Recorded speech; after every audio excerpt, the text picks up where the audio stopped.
thanks for staying with us. There's a vast digital divide between many parents and what's being called screenagers, hooked to their smartphones.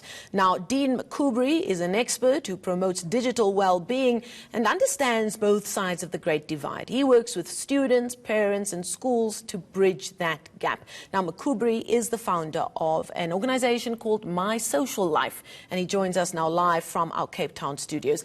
Dean, thank you so much for joining us. Now, there is an interaction in family homes that I feel is very familiar to people watching from across the country. Something happens, there is an argument between parents. It at some point involves the parents saying, it's because you spend so much time on that phone. Somebody storms out of the room, doors get slammed, and there is an atmosphere of anger and frustration in the house. Is this the divide that you are looking to help parents as well as their children to bridge? Yes, the situation that you're talking about, Marcel, is a very common occurrence. And I think it's really come from the fact that we received these devices in 2007, the iPhone, and 2010 for the iPad. And in that space, say the last 12 and last 9 years, nobody's really known how to handle them. Adults too, as well, really as well. And so what's happened is there's been this kind of free reign of overuse. And that's caused this friction between parents and children because there was no agreement set up between them. And there's a whole load of factors that are happening behind the scenes, some things in our brain, some things that are happening in our body when we're interacting on these devices. But so many people don't know about them and they don't know how to handle it. Because you're dealing with a generation of parents who now have to try and help mold their children in a world that they have no experience of themselves. Yeah, I mean, if you think about it, we've got a generation of kids now, Generation Z, for example, that are so much more savvy on devices, inside the apps, on technology than their parents. But the problem is their parents understand more about, let's call it the real world, although being online is the real world to kids.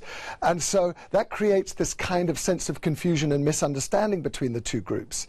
And that's what we need to try and marry. We need to help educate parents, first and foremost, so they understand what their kids are actually dealing with, and then we need to be able to educate the students themselves in order for them to understand why their parents are concerned from an adult perspective, what they are seeing with respect to the changes in their behavior, the safety risks that they're putting themselves into by speaking to strangers, and even issues around addiction, screen time addiction.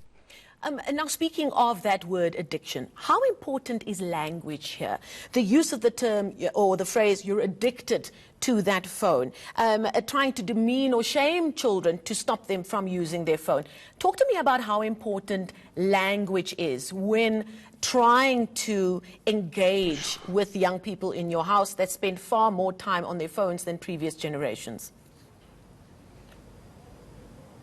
Yes, I mean, addiction is a strong word, and in some cases addiction is true. For example, in China at the moment they have more than 300 addiction clinics and addiction boot camps around this particular issue. I prefer to use the word, say for most parents, for us to use the word obsession.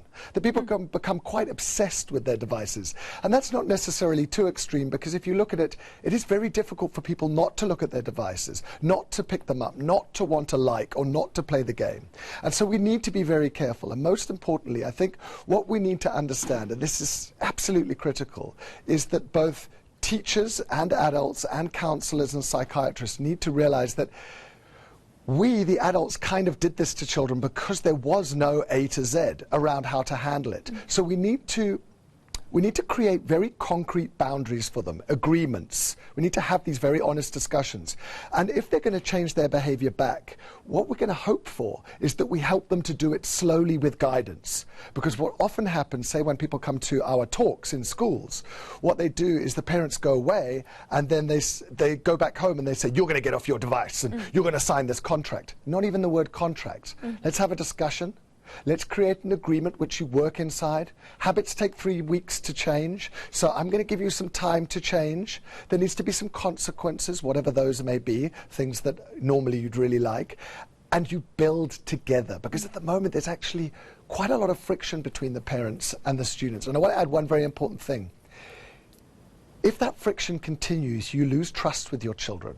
And what happens is, the statistics show us, not just global statistics, but locally within our program, we offer in a 10-module program in schools, stretched out over time, that we are seeing in our modules that the kids are putting their hands up and saying that 4 out of 10 of them will not tell their parents, their teachers, or their school counselors about the fears and concerns that are happening with them online. 40%, that's pretty staggering. And extremely concerning as well. One would think that parents then would rather opt for the suggestion that you made, because it's far better to know when your child is at a risk. Now, that is trying to help or equip parents with trying to engage with the young people in their homes. But what about equipping those same young people to deal with what they're being exposed to on their phones, on these various apps, on social media platforms? I mean, we hear all the time that our education system needs to teach more critical thinking. Surely that is important when they're dealing in a space that often there are no adults present in the digital world. 100%. And that's the reason why we had created a 10-module, 10 different presentations program, which deals, ironically, that you say with it, presentation number 1 is critical thinking. It's the ability to be able to discern between safe and dangerous, right and wrong, good and bad, because that's the premise of the internet. All the anonymity, all the bad things that get said, the false filters on social media and so on. But we also teach digital resilience. We teach empathy.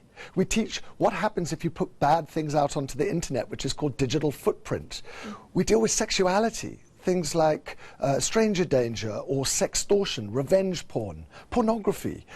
We deal with a vast gamut of subject matter. And I think that's the difference, is that kids build a relationship with us, and they're able to, we are able to have a rapport with them, and they actually tell us a huge amount of feedback about what's really happening in their schools and in their social circles.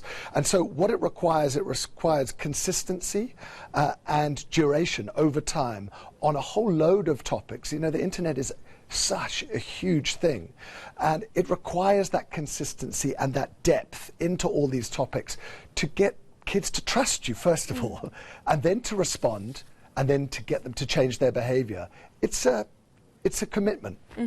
Indeed it is. Thank you so much. Some great tips there from Dean McCoubrey. He is the founder of My Social Life. You can find them on social media. And if you want to read about this very important topic, I think for everybody, parents, young people, as well as teenagers, there was also a great article in this past weekend Sunday Times entitled "Don't Switch Off My Life, New Experts Bridging Digital Divide Between Parents and Screenagers." So do go in and read up there if you want to read up some more. We thank him, Dean, from our Cape Town studios, for his time.